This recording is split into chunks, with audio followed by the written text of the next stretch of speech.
हाय।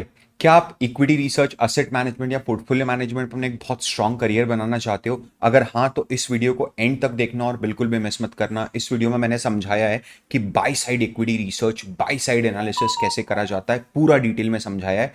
और हम लोग 18 जून को एक बहुत बड़ा वर्कशॉप करने वाले हैं on road map to career in asset management, portfolio management and equity research careers. तो अगर आप वो वर्कशॉप ज्वाइन करना चाहते हो तो नीचे दिए गए व्हाट्सएप कम्युनिटी को ज्वाइन करो। अगर आप ऑलरेडी व्हाट्सएप कम्युनिटी का पार्ट हो तो आपको इस लिंक को ज्वाइन करने की कोई ज़रूरत नहीं है। बिना किसी देरी के फटाफट शुरू करते हैं। Hi, this is Parthvarman, welcome to the valuation school channel. तो फटाफट शुरू करते हैं।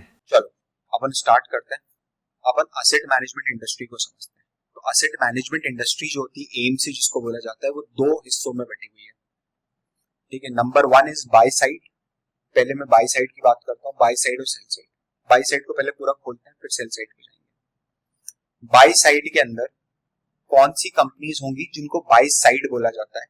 ऐसी सारी कंपनीज जो आपका पैसा मैनेज करती है डायरेक्टली और इनडायरेक्टली मार्केट्स में लगा के। क्या एलआईसी एक बाय साइड कंपनी है?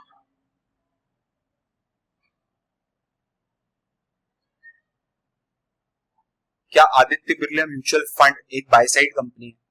जो नो बोल रहा है उसको समझ में नहीं आया। मनी मैनेजमेंट कंपनी, क्या एलआईसी आपकी पैसा मैनेज कर रहा है? अरे यार, प्रीमियम ही मैनेज कर रहा है और क्या कर रहा है, साथ में कवर दे रहा है। लेकिन असली धंधा तो उसका मनी मैनेजमेंट है ना। फ्लोट से कितना पैसा कमा रहे हैं वो लोग। ठीक है, 1% क्लेम होता है भाई, 2%, 3% क्लेम होता है लोगों का टोटल पॉलिसीज का। बाकी पूरी पॉलिसीज मिच्योर हो जाती है। ये रेट है। क्या सारे के सारे mutual fund houses by side में बैठते हैं? क्या सारे के सारे पोर्टफोलियो मैनेजर्स बाय साइड में बैठते हैं? जो भी पोर्टफोलियो मैनेजर है, स्टेलर वेल्थ ले लो आप, मोनिश पबराई फंड्स ले लो, बर्कशायर हाथवे के फंड्स ले लो, कोई से भी फंड्स ले लो। ठीक है, वो सब के सब लोग मनी मैनेजमेंट कंपनीज हैं। वो सब के सब बाय साइड में बैठे हुए हैं। आप समझ लेना, अभी जो लोग नो बोल रहे हैं उनको क्लियर लॉजिक क्लियर हो जाएगा, कोई प्रॉब्लम नहीं। जिसके हाथ में पैसा है और खरीदने की शक्ति है, ठीक है, जिसके हाथ में पैसा है और खरीदने की शक्ति है, वो बाई साइड में बैठा हुआ है। समझो, इसीलिए इसको बाई साइड बोला जाता है। इसका और कोई लॉजिक नहीं है। जो मार्केट में पैसा लेके आता है वो बाई साइड है यहां पर। ठीक है, जो भी मार्केट में पैसा लगाता है वो बाई साइड है। रिसर्च इंडस्ट्री के लिए बात कर रहा हूं। इस बाई साइड को असिस्ट करने के लिए कोई भी रिसर्च अगर करा जाता है तो बाई साइड रिसर्च होता है। इसका मतलब क्या है? आप अगर आदित्य बिरला म्यूचुअल फंड के रिसर्च डिपार्टमेंट में लगे हो तो आप बाई साइड में हो या सेल साइड में हो? आप बाई साइड में हो या सेल साइड में हो? अगर आप रेयर इंटरप्राइजेस के रिसर्च डिपार्टमेंट में लगे हो, रेयर इंटरप्राइजेस मतलब राकेश रेखा इंटरप्राइजेस, आरजे, राकेश झुंझुनवाला जी का।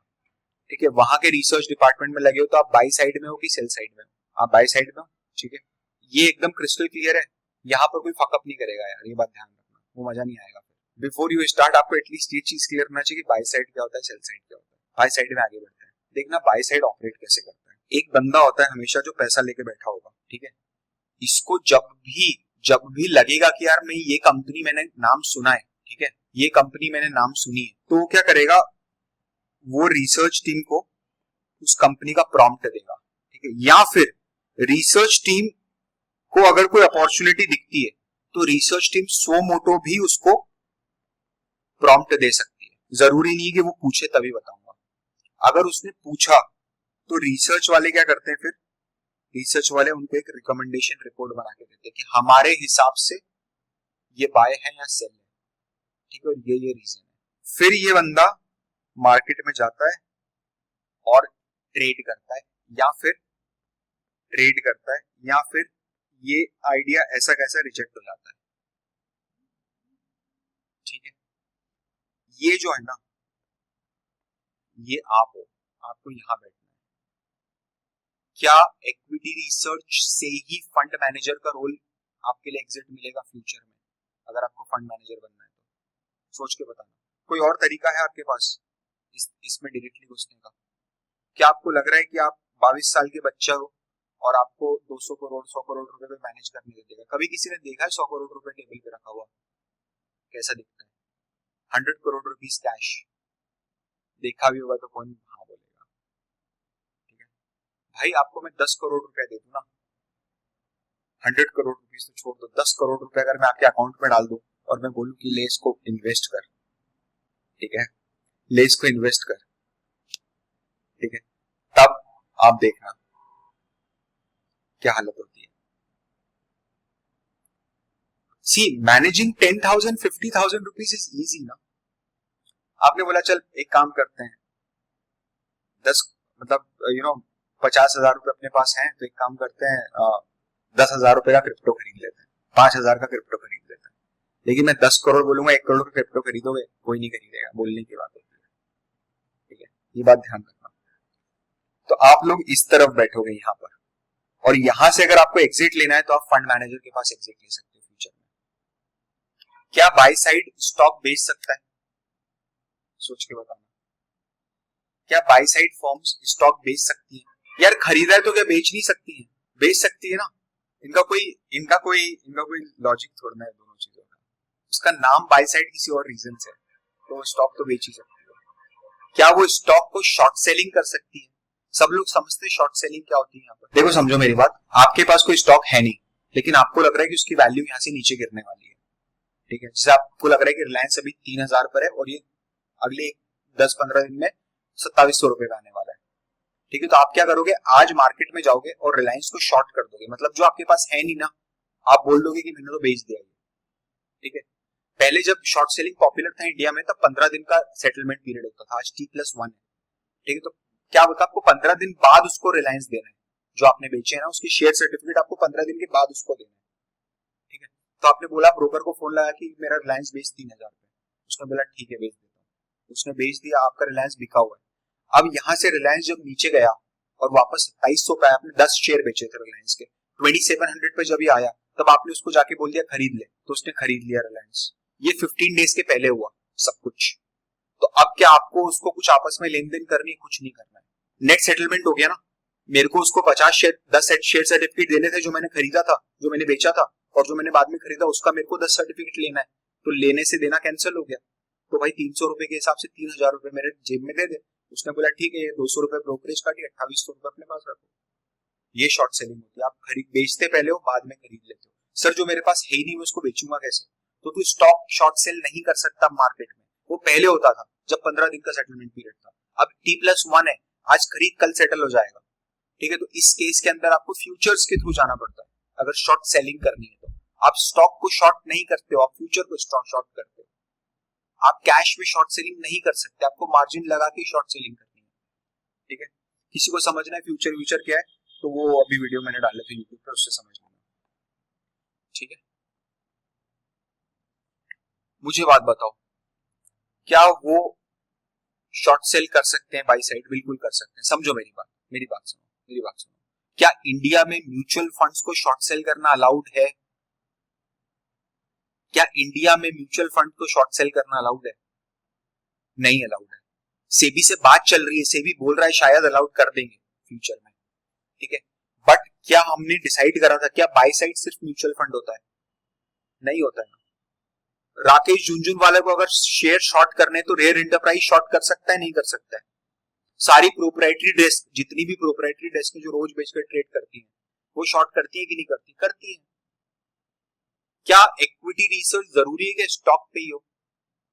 क्या मार्केट में नहीं हो सकता? मार्केट की डेली रिपोर्ट्स निकलती है, देखते हो आप, एक डेली रिपोर्ट निकलती है मार्केट की शाम को कि उनको अब क्या लग रहा है कि निफ्टी कैसा जाएगा। लगभग हर ब्रोकरेज हाउस निकालता है, वो भी तो रिसर्च टीम ही निकालती है, और कौन निकालेगा?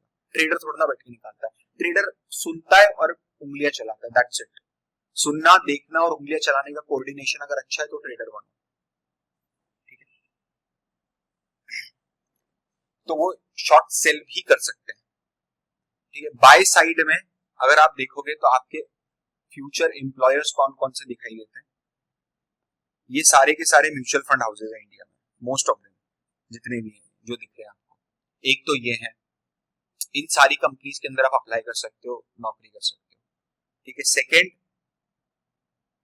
जो ये देख रहे हो आप, ये सारे के सारे वो हेज फंड्स हैं, वो असेट मैनेजमेंट कंपनीज हैं, वो फंड हाउसेज जो इंडिया में ऑपरेट कर रहे हैं एक्टिवली, ठीक है। आप इनके अंदर जा सकते हो। ऐसा नहीं, this is not a conclusive list, you need to understand, ठीक है। This is just indicative.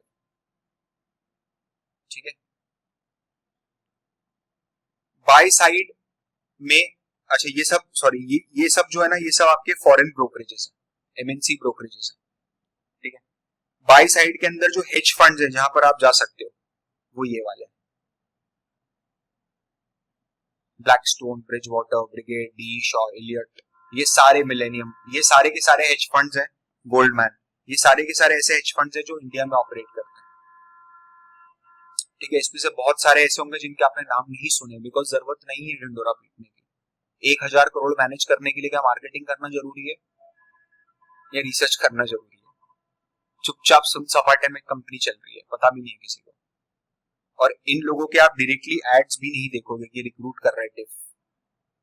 कभी देखा आपने सिटाडेल का एड कि हमको एसोसिएट, रिसर्च एसोसिएट चाहिए? नहीं होते हैं यार, एड वेड नहीं आते इनके ज्यादा। रिसर्च एसोसिएट में एड्स नहीं आते because it is a work of passion, you need to understand this. तू ढंग से नेटवर्किंग कर लेगा ना, थोड़ा मतलब ढंग का कंटेंट डाल के ढंग से नेटवर्किंग कर लेगा, तो नेटवर्किंग के थ्रू नौकरी मिलना ज्यादा आसान है as compare to you waiting for job, ठीक है। अब इसमें ना ध्यान रखना, 3 टर्म इंपॉर्टेंट है, बाय, सेल और शॉर्ट। आई होप इन तीनों टर्म्स में किसी को कोई कंफ्यूजन नहीं है, बिल्कुल क्लियर है। बाय का मतलब अलग है, सेल का मतलब अलग है, शॉर्ट का मतलब अलग है, ठीक है। लॉन्ग और बाय एक ही चीज है, लेकिन लॉन्ग और शॉर्ट, सेल और शॉर्ट अलग अलग है। लोग बोलते हैं ना लॉन्ग शॉर्ट हो गया, या तो लॉन्ग हो जाए या तो इसमें लॉन्ग हो या शॉर्ट हो, ठीक है। तो वो यूजुअली व्यू देने के लिए भी बोला जाता है कि यार आपको क्या लग रहा है वरुण बेवरेजेस में क्या होगा, तो मेरा व्यू है कि मैं लॉन्ग हूं उसके अंदर, ठीक है।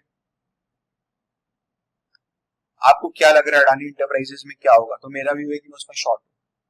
What ever example I am taking over here, ठीक है, that is not anywhere related to my portfolio, my personal opinion. मैं सिर्फ आपको इंडिकेटिवली समझाने की कोशिश कर रहा हूँ, ठीक है, बात ध्यान रखना। Okay, now please understand, please understand, ठीक है। जो ट्रेडिशनल एएमसीज होती है वो लॉन्ग ओनली होती है, they only buy and they only sell, either they will buy और they will sell, they would not sell without buying, that is most important, ठीक है।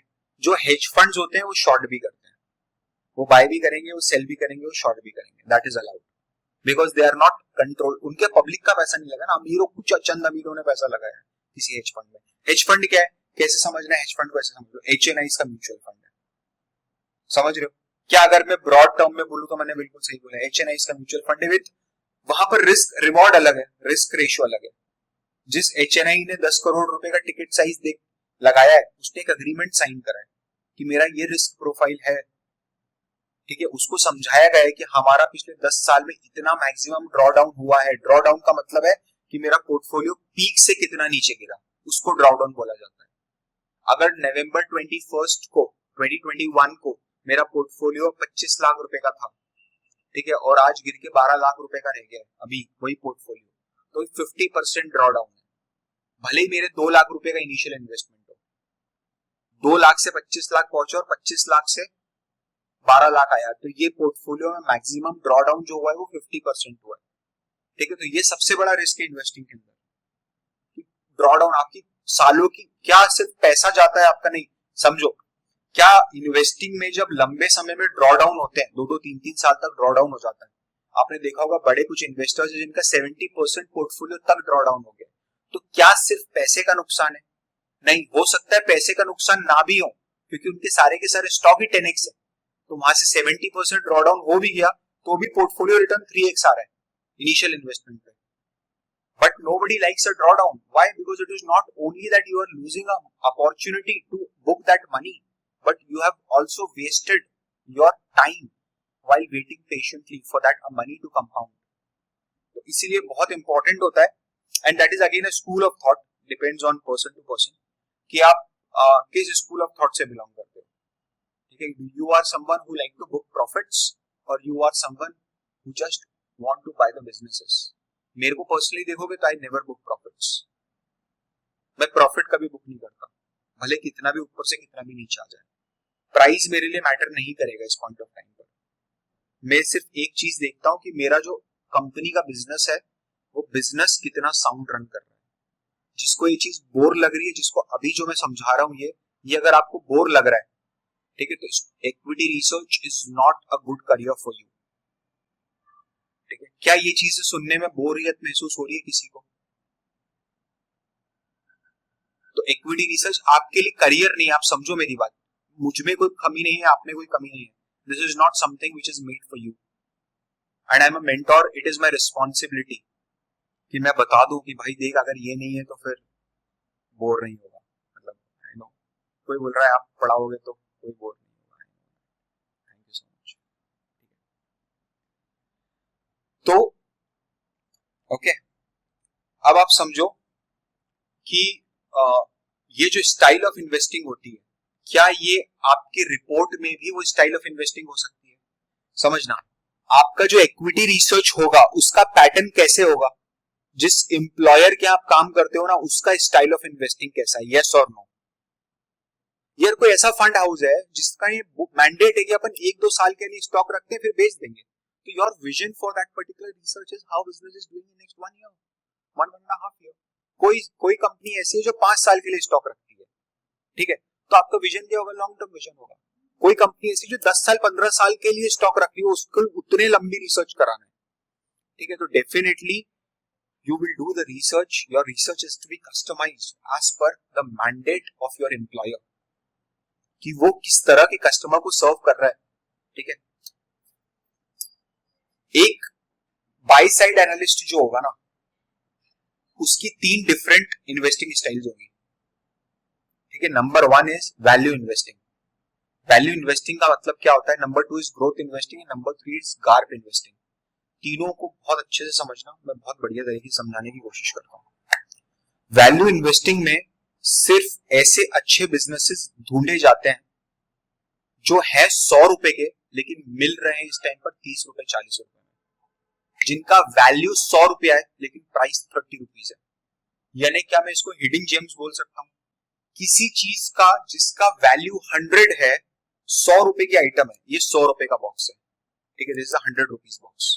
ये 100 रुपए के बॉक्स को मैं 30 रुपीज में खरीद के घर लेके आ रहा हूं, ठीक है, और मैं वेट कर रहा हूं कि ये बॉक्स की कभी रियल पोटेंशियल लोग समझेंगे मार्केट में, ठीक है। और मान लो लोगों को लगा कि अरे ये तो दुनिया का आखिरी ऐसा बना हुआ बॉक्स है, और इस पे जो पेंटिंग बनाई वो पैब्लो एस्कोबार ने बनाई है, नॉट पैब्लो एस्कोबार, ठीक है, whatever that guys name is, Picasso ने बनाई है, ठीक है, और इससे अच्छी पेंटिंग कोई दुनिया में है नहीं। तब ये बॉक्स जो है ना, ये बॉक्स रातों रात 10,000 रुपए का हो जाएगा। लोग बोलेंगे I need this box for 10,000, then I will go and I will sell this box to them. But if it is a business, will I sell it? अगर ये बिजनेस होता इस बॉक्स की जगह, हाँ एग्जैक्टली सृष्टि, तो मैं बेचता इसको? बिल्कुल नहीं बेचता। अगर बिजनेस अच्छा चल रहा है तो you should not dare to touch that business. This is a investing lesson जो मैं आपको दे रहा हूँ। 1973 में कोको कोला के स्टॉक्स खरीद के अभी तक बाबा बैठा हुआ है उसके ऊपर, कोई टेंशन नहीं है दुनिया में। क्या कोको कोला जैसा बिजनेस कभी बंद हो सकता है? आपको अगर वॉरेन बफेट को समझना है ना, तो वॉरेन बफेट के कोको कोला को स्टडी करो। There is this book called as valuation of Coca Cola in 1973। It's a book, ठीक है, वो किताब है। किसी को पीडीएफ मिले तो आप शेयर करना मेरे साथ ईमेल पे,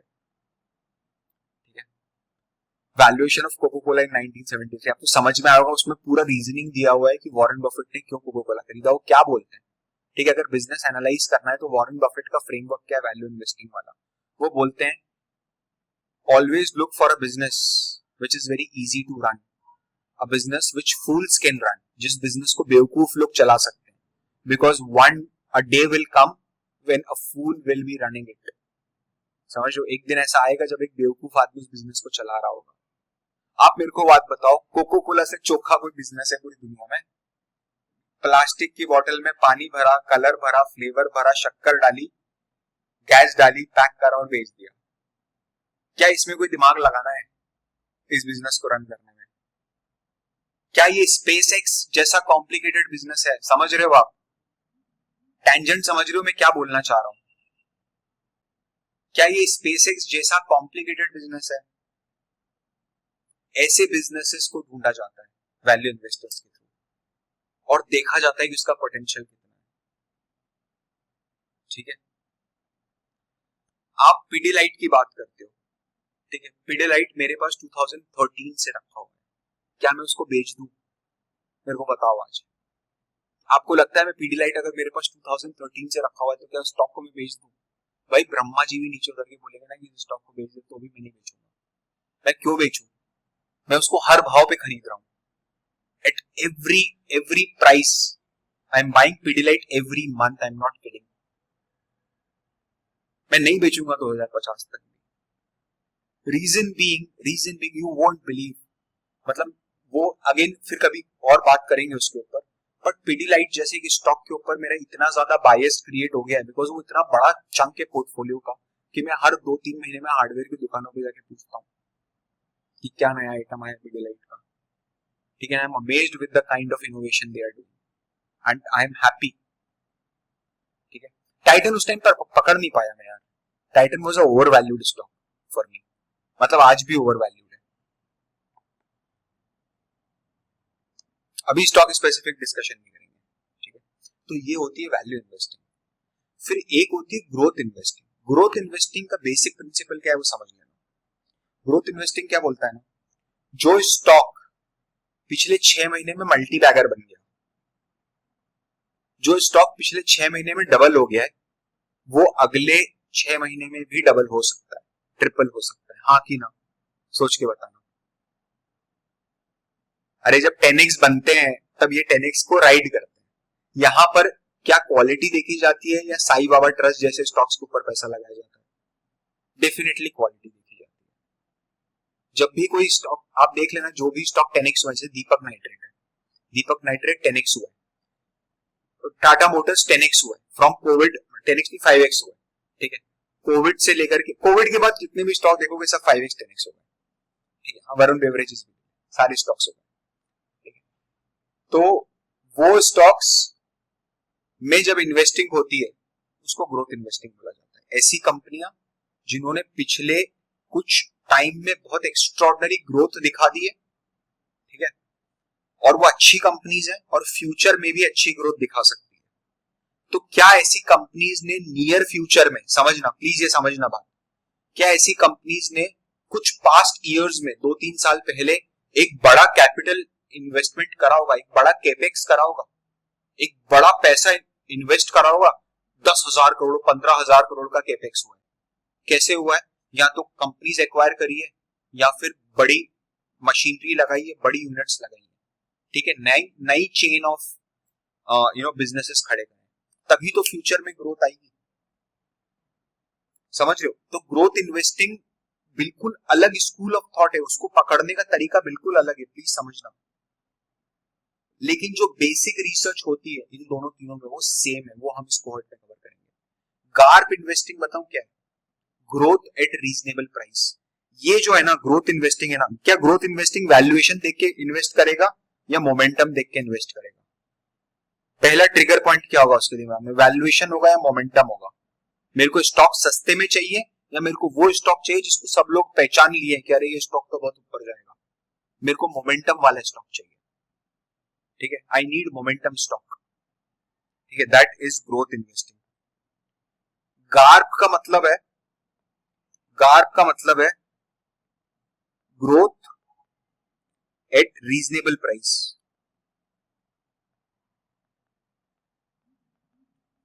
ठीक है, ग्रोथ एट रीजनेबल प्राइस। ठीक है, ग्रोथ एट रीजनेबल प्राइस का क्या मतलब होता है पता है? ऐसे स्टॉक्स देखना जो ग्रो कर रहे हैं, भले कम ग्रो कर रहे हैं बट कंसिस्टेंट ग्रोथ है। लाइक फॉर एग्जाम्पल कंपनी, क्या ऐसी कोई कंपनी हो सकती है, ठीक है, क्या ऐसी कोई कंपनी हो सकती है, ठीक है, एक minute wait guys, don't put comments.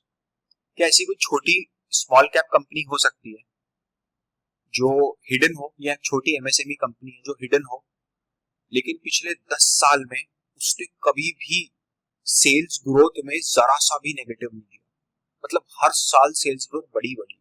यानी 10th ईयर, आज से 1 साल पहले, 1 मिनट रुको, एक साल पहले अगर मतलब कंटिन्यूस ग्रो कर रहा है, 100 करोड़ की सेल थी, 100 करोड़ की सेल से 1000 करोड़ की सेल पे आ गया, 10 साल में 10 गुना सेल ग्रोथ हो गई। ठीक है, मार्जिन इंक्रीज हो गए, कंपनी में डेट नहीं है। ठीक है, उस केस के अंदर क्या वो कंपनीज जो होती है, और अगर ऐसी कंपनी मार्केट में डिस्कवर नहीं करी है, तो क्या चांस होता है कि वो रीजनेबल प्राइस पे आपको मिल जाए? क्या चांस होता है कि आपको रीजनेबल प्राइस पे मिल जाए? फर्स्ट डिस्कवरी जिसको बोला जाता है। मैं आपको ऐसे कुछ स्टॉक्स के कभी शेयर चार्ट्स बताऊंगा। गार्प इन्वेस्टिंग के ऊपर ज्यादा कंटेंट लाने की रिक्वायरमेंट नहीं थी, लेकिन आप प्लीज नोट करके रखिएगा इसको। ठीक है, I would want you to be interactive with the market now onwards. आपका फर्स्ट असाइनमेंट है आज का, आपको नोट करना है और आपको एक पैटर्न देखना है कि ग्रेफाइट इंडस्ट्रीज, ग्रेफाइट मैं लिख देता हूं यहां पर, ग्रेफाइट इंडस्ट्रीज, रेन इंडस्ट्रीज। ठीक है, इनका ग्रेफाइट इंडस्ट्री और रेन इंडस्ट्रीज का क्या पैटर्न था 2012 से 2018 तक? ठीक है, और क्या पैटर्न था 2018 से 2021 तक? ठीक है, ये दो पैटर्न्स आपको एनालाइज करने हैं। जो बैम्बू इन्वेस्टिंग बोलते हो ना आप, बैम्बू इन्वेस्टिंग समझते हो क्या होता है? बैम्बू इन्वेस्टिंग समझते हैं सब लोग क्या होता है? जो बम्बू का पेड़ होता है ना, बम्बू का पेड़ अगर आप गाड़ोगे नीचे, तो 2-3 साल में कुछ भी नहीं होगा उसके अंदर, और फिर 6 महीने में वो 70 फुट का हो जाएगा विद इन 6 मंथ्स। 4 साल तक कुछ भी नहीं होगा, डेड है, बिल्कुल छोटा सा पेड़ है। ठीक है, फिर सडनली टॉप पे चला जाएगा, 70-80 फीट हो जाएगा। आपको समझ में, रोज 1-1, 2-2 फीट बढ़ता रहेगा, आपको पता भी नहीं चलेगा। ठीक है, तो यहां पर इस पीरियड के दौरान ये जो दोनों स्टॉक्स थे, ये बिल्कुल फ्लैट थे, कुछ भी नहीं हुआ, स्टॉक प्राइस में कुछ नहीं हुआ, बट क्या बिजनेस बढ़ रहा था कंटिन्यूसली? प्राइस में मूवमेंट ना समझो यार, प्राइस, स्टॉक का प्राइस क्या बिजनेस की हेल्थ को बताता है? बिल्कुल भी नहीं। क्या कोई रिलेशन होता है स्टॉक के प्राइस से और बिजनेस की वेलनेस के ऊपर? भाई स्टॉक मार्केट में आप समझो, you don't need, now you should not give the answer as a retailer. समझ लो, अपन टेबल की दूसरी तरफ बैठ के खेल रहे हैं अभी। ठीक है, दोनों बहुत अंतर है। स्टॉक का प्राइस क्या बंदर लेके जाते हैं ऊपर? समझ रहे हो आप? स्टॉक का प्राइस कौन लेके जाता है? गैम्बलर्स ऊपर लेके जाते हैं, मंकीज लोग ऊपर लेके जाते हैं। मंकी मॉन्जरिंग बोली जाती है उसको स्टॉक मार्केट की टर्मिनोलॉजी में, कि monkey mongering is going on in the market, कि धूम मचा रहे हैं, बंदर आ गए और वो धूम मचा रहे हैं। ठीक है, 170-180 रुपीज पे ईकेआई लिस्ट हुआ था, 10,000 रुपए तक गया यार वो स्टॉक, 12,000 रुपए तक। 170 रुपए का स्टॉक, 12,000 रुपए, उसको स्प्लिट करना पड़ गया उसको 1:10 में, and with in 4-5 months it happened. ठीक है, आप समझो 4100 पे अडानी इंटरप्राइजेस को खरीदने वाला इन्वेस्टर नहीं है। ठीक है, it is not the investor जो खरीद रहा है। इन्वेस्टर खरीद के बैठा उसको 200, 250, 300, 400, 500 पे, 1000 पे, 2000 पे, 280 पे मैंने खरीदा था। ठीक है, I have sold it out, and मैं बताऊंगा कभी बहुत डिटेल में क्यों बेचा उसको, कैसा फ्रेमवर्क था मेरा उसको बेचने का। ठीक है, तो ये गार्ब इन्वेस्टिंग है। इन तीनों में आपको क्या लगता है सबसे ज्यादा इजी अपॉर्चुनिटीज कहां पर अवेलेबल होती होंगी? बाई साइड में इतना डेप्थ कंटेंट आपको कहीं मिलेगा ही नहीं। सबसे इजी अपॉर्चुनिटीज कहां होती है, सोच के बताना। क्या मार्केट एक बहुत बड़े टाइम तक अंडर वैल्यूड या ओवर वैल्यूड रह सकता है? बिल्कुल रह सकता है, बिल्कुल रह सकता है। ठीक है, तो लेकिन क्या मार्केट में ग्रोथ कांस्टेंट है? बिल्कुल कांस्टेंट है। क्या इस गिरते हुए मार्केट में भी कुछ स्टॉक पिछले 1 साल में डबल ट्रिपल हुए हैं? हाँ कि ना, सोच के बताओ। क्या ऐसा हुआ है कि पिछले कुछ सालों में, कुछ 1 साल में एक स्टॉक 3 गुना हो गया, 2 गुना हो गया, आपके देखते देखते कि रोज मार्केट गिर रहा है वो बढ़ रहा है? ठीक है, या पर्टिकुलर सेक्टर भागा है, जैसे पीएसयू बैंक्स भागे इस साल, किसी ने अगर नोटिस किया होगा तो। ये सेट पैटर्न है बाबू, भागे नहीं है, सबको पता था। अगर आप एक बार मार्केट की साइकिल समझ जाओगे ना कैसे होता है, कि कोई बड़ा क्रैश जब आता है उसके 1.5-2 साल बाद पीएसयू भागना शुरू करते हैं। ठीक है, ये फिक्स पैटर्न है, 2010-11 में आप पीएसयू की परफॉर्मेंस देख लो, आपको समझ में आ जाएगा। तो नथिंग न्यू हैज हैपेंड। उसके बाद देखो 12-13 में कौन से सेक्टर्स भागे। तो credit expansion happen in the economy, you need to understand things are repeating itself, ठीक है चीजें, because human psychology same for years. समझ रहे हो अभिषेक? ह्यूमन साइकोलॉजी बिल्कुल सेम है सालों से लोगों की, लोग वैसा ही रिएक्ट करता है। कोविड आया, माल बेचो मार्केट में, कौन खरीदेगा नीचे? इन्वेस्टर खरीद के लेके जाएगा उस दिन। कोविड के दिन, एक मिनट सुनना, जिस दिन फॉल होता है उस दिन इन्वेस्टर खरीदता है और रिटेलर बेचता है, और जिस दिन मार्केट नया हाई बनाता है, ठीक है, उस दिन इन्वेस्टर बेचता है और रिटेलर खरीदता है। हाँ कि ना? अग्रीड ऑन दिस स्टेटमेंट और not? Do you understand this statement और नॉट? समझ रहे हो? यही होता है मार्केट के अंदर, that is how market works, ठीक है, that is how market works every day. इसको छोटे अक्षर, अगर आपको छोटे टाइम फ्रेम मिलना है तो आवरली टाइम फ्रेम का चार्ट लगा दो, every hour, every minute, every second, that is how it works. जब कोई स्टॉक डे का हाई बनाता है तो जो बड़े प्लेयर है वो बेच के बाहर हो जाते हैं, जब कोई स्टॉक डे का लो बनाता है तो जो बड़े प्लेयर है वो खरीद लेते हैं, और रिटेलर पैनिक में बाहर हो जाता है कि अरे अरे अरे इससे ज्यादा लॉस नहीं ले सकता। जो लोग ट्रेडिंग करते हैं उनको ये चीज पता होगी कि डेली मार्केट में एक ऑपरेटर डिप आता है, जिसको ऑपरेटर का डिप बोला जाता है। जो लोग मार्केट में हैं उनको पता होगा, ट्रैप बोल दो उसको, कुछ भी बोल दे, कि एक ऑपरेटर का ट्रिप आता है जहां पर स्टॉक गिरता है, मतलब निफ्टी गिरता है, स्टॉप लॉस टच कराता है लोगों के और वापस ऊपर आ जाता है। सब सेक्टर्स में होता है, ऐसा नहीं है। यूजुअली निफ्टी बैंक निफ्टी में तो आते ही आता है, तो जब निफ्टी बैंक निफ्टी में आता है तो बैंकिंग स्टॉक्स के अंदर भी रोज आता है, ठीक है, वो निफ्टी 50 के सारे स्टॉक्स के अंदर एक साथ लाना पड़ता है, ठीक है, तो वो एसएल हंटिंग होती है, and that is being done by operator, ठीक है, एवरी डे। क्या ये गेम लॉन्ग टर्म बेसिस पे भी करा जाता है, वीक हैंड्स को बाहर निकाला जाता है। पिछले 2 साल से क्या चल रहा है? पिछले 2 साल से क्या चल रहा है भाई? लोग एक्यूमुलेशन कर रहे हैं बैठ के। आप देख रहे हो क्या विजन रहा होगा 2019 से कैश पे बैठे हुए वॉरेन बफेट। आप देख रहे हो बंदे का विजन क्या है। Since not even during COVID, no, not after COVID, no, since 2019, much before COVID, because he knew a 10-year cycle was pending. It has to come. He was seeing that cycle for last 70 years in his life. He's seen 7-10-year cycles. उनको पता था recession आएगा, and जब recession आएगा ठीक है, तब मैं जाके माल खरीदूंगा, जैसे उन्होंने गोल्डमैन खरीदा था उस टाइम पर। गोल्डमैन ने बहुत बड़ा स्टेक लिया था 2008 में। क्यों? Because he is the value investor. He will put his money only and only when the price is way below the value and there is adequate margin of safety. 100 रुपए की value है, ठीक है, 40 रुपए का प्राइस है, margin of safety कितना percent हो गया? 100 रुपए की वैल्यू है, 40 रुपए का प्राइस है, मार्जिन ऑफ सेफ्टी कितना परसेंट हो गया? कितना परसेंट हो गया मार्जिन? 60% हो गया। अरे 60% मार्जिन ऑफ सेफ्टी हो गया ना, 60% मार्जिन ऑफ सेफ्टी हो गया ना, नहीं समझ में आ रहा है? यहां से यहां का जो डिफरेंस है वो 60% हो गया मार्जिन ऑफ सेफ्टी। इतना मार्जिन ऑफ सेफ्टी मैंने रखा है मेरा, ठीक है, कि अगर ये स्टॉक कल को 100 रुपए जाके फिर 40 रुपए भी और गिर जाता है, 60% फिर डाउन हो जाता है, ठीक है, तो I will be at cost, I will not be at loss. Now please understand, ये आप तीनों लेवल के ऊपर आपको काम करना होगा। ये बाय साइड एनालिस्ट का काम होता है, ठीक है, जो आपका मेन मार्केट कैप का फोकस रहता है, ठीक है, वो कैसा रहता है?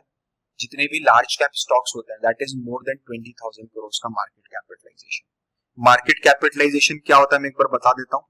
नंबर ऑफ शेयर्स कंपनी के कितने हैं आउटस्टैंडिंग है जो मार्केट में, इनटू करंट मार्केट प्राइस। ये मार्केट कैपिटल होता है, ठीक है। ये margin of error is a statistical concept sir, that is not applicable over here. वो मार्जिन ऑफ एरर समझिए, but that is statistical concept, वो यहाँ काम का ही नहीं, और डेटा के ऊपर मार्जिन ऑफ एरर निकलेगा, ठीक है। तो large cap is more than 20,000 crores, mid cap will be between 5,000 to 20,000 crores, less than 20,000, more than 5,000 crores. Small cap is less than 5,000 crores. एक और अनऑफिशियल कैप बना है आजकल, माइक्रो कैप, ठीक है, that is less than 1,000 crores, that is less than 1,000 crores, ठीक है। यहां तक आप सबको क्लियर हुआ? ये कंपनीज को आप टारगेट करते हो यूजुअली, ठीक है। अब एक बात मेरे को बताना, अगर आप किसी वैल्यू इन्वेस्टिंग फंड के लिए काम करते हो तो क्या आप लार्ज कैप को टारगेट करोगे? आप बताओ, क्या ऐसा होगा मार्केट में कि लार्ज कैप आपको बहुत ओपनली अंडर वैल्यूड मिलेगा? नहीं, है ना।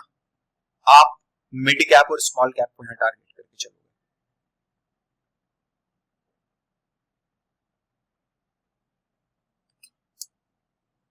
आप मिड कैप और स्मॉल कैप को इधर टारगेट करके चलोगे, ठीक है।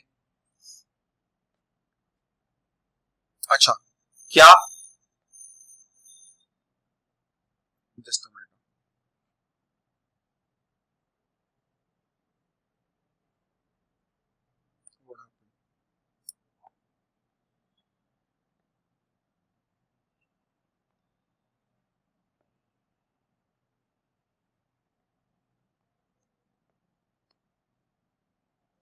क्या मैं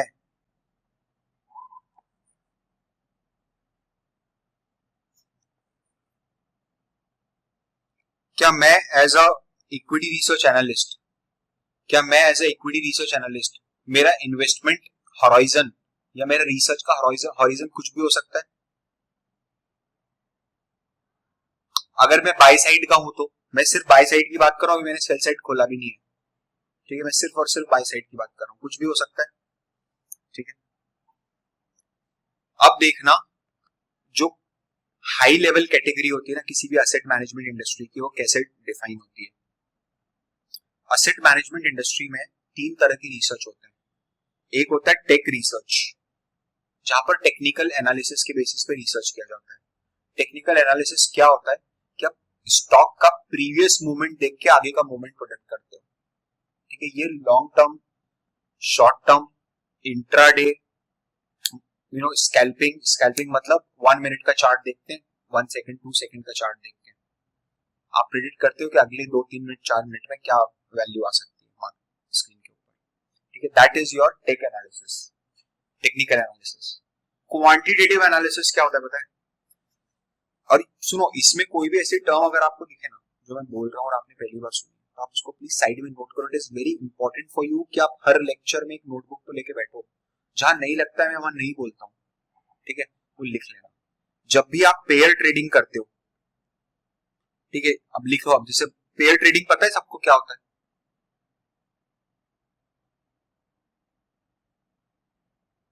ठीक है, जिनको नहीं पता उन्होंने लिख लिया, पेयर ट्रेडिंग गूगल सर्च करना है, ठीक है, वेरी गुड। सो पेयर ट्रेडिंग होती है। पेयर ट्रेडिंग के अंदर क्या होता है ना, पेयर ट्रेडिंग के अंदर जैसे मैं बोलता हूं आपको कि मारुति है, मैं बोलता हूं आपको कि मारुति है, मारुति और टाटा मोटर्स, इन दोनों के बीच में हिस्टोरिकली जो कोरिलेशन है दोनों स्टॉक्स के बीच में, एक महीने का स्टॉक रिटर्न का जो कोरिलेशन है, ठीक है, वो 0.80 है, ऐसा मान लो, ठीक है। और अब क्या हो गया ना, अब ये कोरिलेशन कम होके 0.50 पे आ गया है, ठीक है, ये कोरिलेशन कम होके 0.50 पे आ गया है। तो इसमें क्या होता है, इसमें एक साइड को बाय किया जाएगा, मान लो टाटा भागा नहीं है और मारुति बहुत भाग चुका है आगे, तभी कोरिलेशन गिरेगा, हाँ कि ना? अरे कोरिलेशन क्या होता है, दोनों के रिटर्न में क्या रिलेशन है, दोनों एक साथ ऊपर बढ़ रहे हैं, 80% ऑफ द टाइम दोनों एक साथ मूव करते हैं, सेम डायरेक्शन में मूव करते हैं, क्या सेम परसेंटेज में मूव करते हैं? नहीं, बट एक बढ़ेगा तो दूसरा भी बढ़ेगा, ठीक है। तो इस केस के अंदर ऐसा कुछ हुआ कि मारुति भागा एकदम ऊपर और टाटा उतना नहीं भागा, मतलब ऐसे भी कई दिन आए जब टाटा नेगेटिव में था और मारुति ऊपर भाग रहा था, ऐसे बहुत सारे दिन आए इनफैक्ट। तो कोरिलेशन कम होकर 0.50 पे आ गया। ठीक है, जब कोरिलेशन कम होकर 0.50 पे आ गया तब यहाँ पर डेटा की एक टेंडेंसी होती है कि data repeat itself in future. Data यही करता है बिकॉज ह्यूमन बिहेवियर चेंज नहीं होता, वही सेम फॉर्मेट है। ठीक है, तो आप क्या करोगे यहाँ पर, आप टाटा मोटर को बाय करोगे और मारुति को सेल करोगे। ये ट्रेड आप एक साथ लोगे, सेम क्वांटिटी में लेना है सेम क्वांटिटी में लेंगे। अगर हमको क्वांटिटी चेंज करनी तो उसका स्टैटिस्टिकल कैलकुलेशन होता है। ठीक है, इसको यूजुअली ऐसा भी बोला जाता है, इसको बोला जाता है स्टैटिस्टिकल आर्बिट्राज।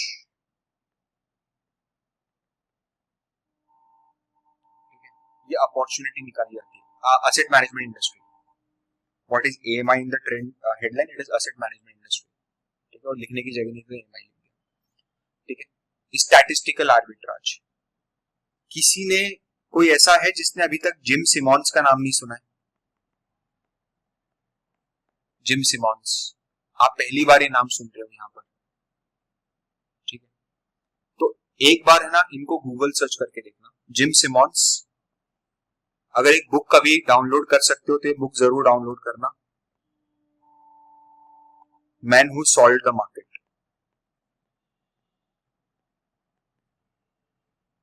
ठीक है, man who solved the market. मैं बाकी कुछ भी नहीं बताऊंगा इसके बारे में। ठीक है, और थर्ड कैटेगरी होती है फंडामेंटल एनालिसिस, जो कंपनी में घुस के इंट्रिंसिकली एनालिसिस करते हैं। ठीक है, कि कैसे एनालाइज करा जाएगा, ये वाला काम हम लोग यहाँ करना सीखेंगे। किसी भी कंपनी, क्या हम फंडामेंटल एनालिसिस सीख रहे हैं? बिल्कुल भी नहीं, हम इक्विटी रिसर्च कर रिपोर्ट बनाना सीख रहे हैं। लेकिन हम जिस वे में आते हैं,